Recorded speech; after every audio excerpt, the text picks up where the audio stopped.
Hey, I have one question for you. Can you consider yourself a great leader if you're a bad communicator?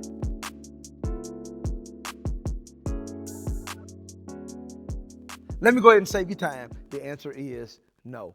If you do not have the ability to communicate effectively, you will always suppress your great leadership ability. You must be able to communicate effectively if you really want to make the change, if you really want to be the leader God has called you to be. How do I know? Let's look at Jesus. After Jesus gave the great Sermon of the Mount, Matthew chapter 5, 6, and 7, at the end of his speech, the people were amazed. You know why? They said, because we've never heard someone speak with such authority. Oh, well, that's easy. That's because he was the Messiah. You're wrong, because you have to look at the full picture of Scripture. And look what it says in Luke chapter 2. It says he grew in favor with God and man. How did he grow in favor with God and man? Because he had two things going for him. Number one, character. Number two, competence.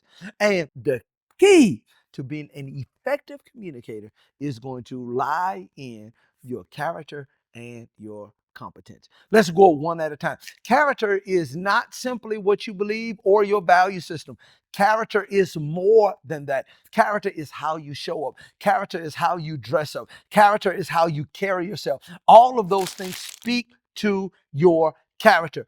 All of those things speak to the ability of people to look at you as someone they want to listen to. What is your leadership character? That's question number one when it comes to communication. What is your leadership character? Do you sit in front or do you sit in the back? Do you dress to impress? Or do you dress like somebody who just showed up? All of these things, I don't know, Daniel, all that stuff shouldn't matter. They should just listen to the message. That wasn't true with Jesus, and it ain't going to be true for you.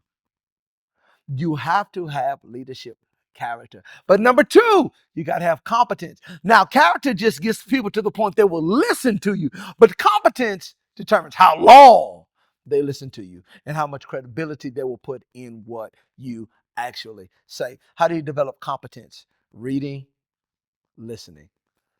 Reading. How does reading help you? Reading helps you because it gives you the opportunity to learn from others, learn the styling of the phrasing of other people. It teaches you how to use analogies effectively. It teaches you how to tell stories. That's what reading does for you. But not only reading, but also think about hearing or listening to other people, listening how they pause for effect. You want to listen how their voice oscillates to make various points they want. How do you get to people to remember what you want them to say? All of that comes from listening effectively.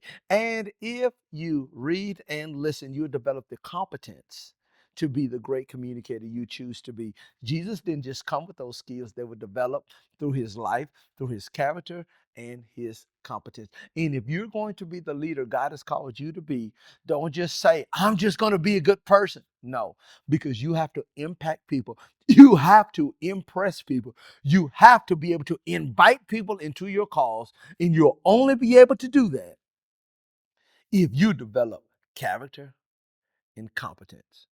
Will you be the great leader you want to be without communication? No. But if you develop the character and communication skills, the competence you need, I guarantee you, you will be a leader everyone will be willing to follow.